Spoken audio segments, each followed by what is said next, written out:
Newsradio 700 WLW. Maybe lost in the hubbub of the Mueller report this week was this, and it happened right here in Cincinnati. The feds have charged 60 people, 31 doctors among those 60, for their roles in illegally prescribing and distributing millions of pills containing opioids and other dangerous drugs. They collared a Kentucky doctor accused of writing prescriptions to his Facebook friends. A Dayton doctor accused of running a pill mill that allegedly dispensed almost 2 million pills in a 2-year period. And a Kentucky dentist accused of removing teeth unnecessarily and then scheduling unneeded follow-up appointments. All of this handed down this week. The U.S. attorney based here, Benjamin Glassman, described these actions as the biggest known takedown yet of drug prescribers. This opioid thing is, rather than the Mueller report, we need to be addressing things like that because Cincinnati, Southwest Ohio, seems to be the epicenter for all of it. Be that as it may, is it morally right? No. Is it criminal? Yes. Is it ethically right? No.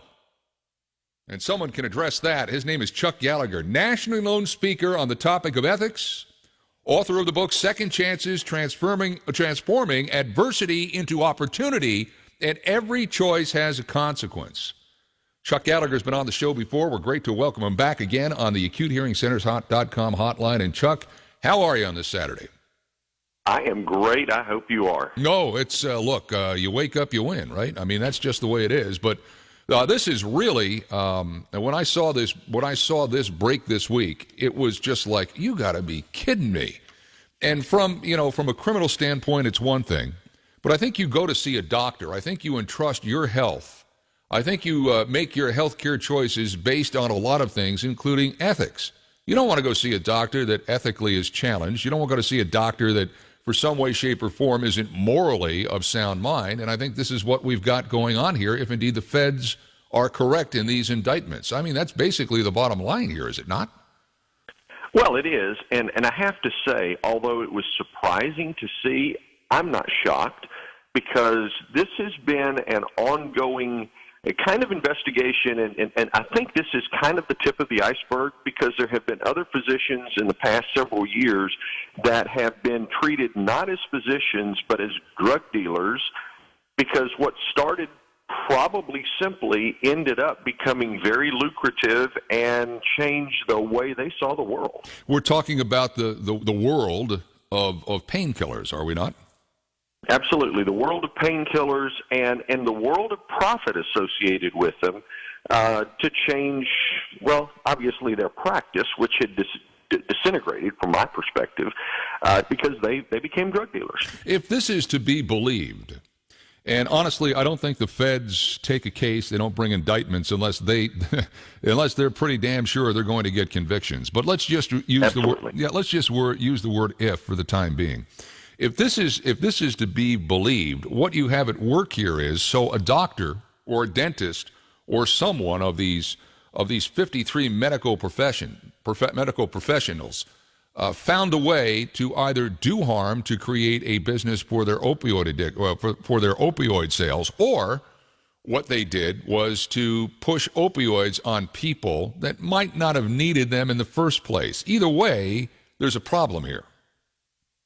Well, there's no question there's a problem, and I want to say this so that we can be real clear. You're kind in saying if, considering they have a 98% conviction rate, that's almost a foregone conclusion. But the challenge in the medical profession, and I say this carefully, is it has changed so dramatically that it's easy to be tempted to try to find a different avenue for revenue when you sit there and you say, okay, well, I'm a doctor, except insurance companies dictate what I can do, when I can do it, and how much I'm going to be paid for it, and expect me to do more for less. So not that I condone what they did, but I understand the temptation of trying to find something else to supplement what is a really tough place to be as a physician in 2019. Absolutely, because the game has changed. The game has changed for a lot of reasons. I think because of insurance companies, it's probably the biggest change. But sure, a lot of these guys, and I don't know the ages of them. I don't know whether or not they're newbies to the medical profession or they've been there for a while. But chances are, as you say, you're stressed so much. There's so many different things you have to do now. There's only so many minutes you can spend with a patient, and you have to overload yourself with patients to make the level of income you want to make. So it just stands to reason, human beings being what they are, you look for a shortcut. This looks like it was a shortcut. At least it does to me. Well, it was, and I can almost guarantee. Now, look, there's going to be some bad players out there. I get that. But most people don't do something unethical, and in this case, illegal, and start off big. It's something that starts small. And they do it, and they find they can get by with it, and then they do it again and find they can get by with it, and all of a sudden, that temptation and those first steps on the slippery slope end up taking them on a black diamond course down a trajectory that they can't survive. You know, it's funny that you mentioned that. I'm immersed right now because I didn't have Netflix. I didn't have any of that. I'm immersed right now in the show Breaking Bad. And this kind of like is what Breaking Bad is all about. It's a guy starts out, he's a chemistry teacher in high school, and all of a sudden he figured out a way to make crystal meth. And each step of the way, he just gets deeper and deeper and deeper into a hole he can't get out of. And that's, I think, kind of what's at play here. I mean, I'm sure all of these people that were indicted got into the medical profession for noble reasons, but once you start down that slippery slope, it's very difficult to get off it, and it sounds like the only way they're getting off it here maybe would be with a conviction. Temptation is a great thing in all lifestyles, and so it should be no different than what it is in the medical profession. Well, that's absolutely true. And you know, you use the example of Breaking Bad. You know, in the early episodes, remember, Walter White was diagnosed with terminal cancer, mm-hmm. and so there was a challenge that was happening in his life that caused him to see the world differently. And most of the time, there's an emotional trigger that happens in someone's life that mentally allows them to do something wrong. The challenge is if they do it wrong and they don't get caught, they'll do it again. Yeah. Chuck Gallagher's our guest. He's an ethics expert. And Chuck, I don't think would be shy about me saying that he was convicted of running a Ponzi scheme and he went to prison for that. So I guess the obvious question here is you obviously had a light bulb go off along the way that maybe some of these people have not. When did the light bulb go off for you, and what's your life been in the wake of that? Well, so the light bulb went off whenever ultimately I got caught, mm-hmm. and ended up in federal prison. And I jokingly say I'm not a smart man, but I recognized in federal prison, well, how did I get here? And if every choice has a consequence, and in the mid-'80s I was doing stupid things that put me in prison in the mid-'90s, I decided coming out of prison I needed to make a different set of choices. And because of that, I'm a vice president in a public company today as a convicted felon, and I speak all over and talk with people and consult with folks on how do we prevent it? What are the warning signs? What can we look for? And how can we keep our most valuable asset, our employees, between the ethical lines instead of under federal indictment? Again, Chuck's book is Second Chances, Transforming Adversity into Opportunity, and Every Choice Has a Consequence, which I think most rational thinking people understand that now.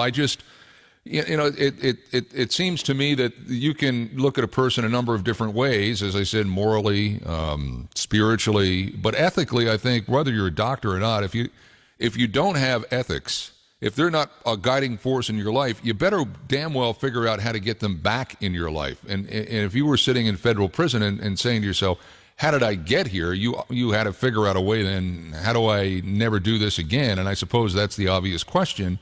How did you come to the realization, other than being incarcerated, that you had to get your life back on track? When did that happen? Well, one of the things that I discovered, and it seems very simple, but that is, as long as it's socially acceptable, people will do things that are wrong. And just think about it for a second. If I ask people, would you do something unethical, they'd say no. Mm-hmm. If I asked them, would voluntarily breaking the law be unethical, they'd say yes. But everybody speeds every day when we're in their car because it's socially acceptable. So the challenge we have is to take that subconscious knowledge and bring it to consciousness and say, whoa, wait a minute, I'm rationalizing my behavior, and if I'm doing that, there's a good chance I'm doing something that I shouldn't be doing. Stop and think. But do you have to have a catastrophic event in your life to get there? I mean, it's easy to say that, but there has to be some sort of event that will get you there. In the case you illustrated, it might be an accident, or it might be a cop pulling him over or her over and giving her a ticket for $150. It's one thing to say it, but there really has to be a cause effect here, right? Well, there does. And here's the thing. I would love to believe, you would love to believe, listening to the radio show, that people would listen to it and say, I need to stop that behavior. And it would be great if people would listen from other people's mistakes. But as human beings, most of us have to have a little firsthand experience of what that consequence feels like before sometimes we will get off the merry-go-round.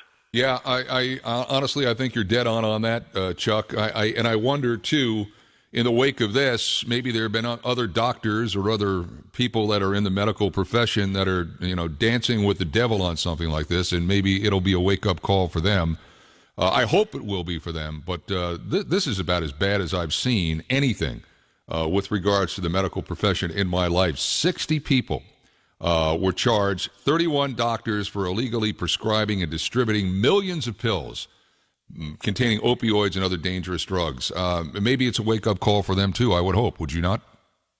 Well, I would hope so. And, if I was a physician and I had the capacity to prescribe, I would be thinking today, someone somewhere is monitoring the number of prescriptions I'm writing for the number of pills, and if it starts to look out of whack, you can bet someone's looking at it in law enforcement because the country has decided enough is enough. This is ridiculous. It is not good for our population. Chuck Gallagher, how do people find you? Because a lot of people need some help staying ethically sound. How do people find you, Chuck? Well, the easiest way is on the website, which is chuckgallagher.com, and easily accessible, so delighted to talk with folks. You ever get up this way maybe for a little motivational speaking? Absolutely. All right. Well, we'll keep our antenna up for you. Chuck Gallagher, thank you so much. We appreciate your time. My pleasure. Thank you. Guy went to prison on a Ponzi scheme. Figured out that what he was doing was wrong. Most of this, when I saw this break, and I said, holy crap.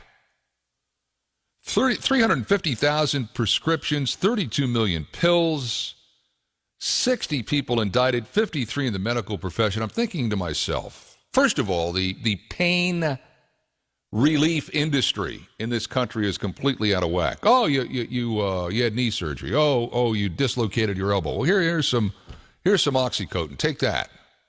Well, what do you think happens after you take that after a while? What do you want? Well, I want some more. Well, still feel bad? Yeah, still feel bad. Oh, here's some more. And eventually that leads to other things to try and ease the pain. It doesn't stop, oh, the pain's gone, I'm not going to take any more Oxycontin. Well, yeah, you are. Because that's how the human mind works. That's what's released inside the brain when you take that. Ooh, Oxycontin, good. Well, okay, don't have a prescription anymore. Well, maybe I can buy some down there. Well, maybe you can't, but hey, around the corner right here, there's Jesse selling some crystal meth. Get the same kind of feeling. Maybe not, knock you out, but you get the same kind of feeling. Oh, heroin. Oh, I can set you up with that. Yeah, I know this guy. Now, he knows a guy. And that's what this is all about. But when you have doctors, allegedly, knowingly doing these kinds of things, that's a problem. And the feds came down hard on Wednesday, and maybe for some others that are trying to do this, maybe that's a wake-up call. 121, Ken Broo, Newsradio, 700 WLW.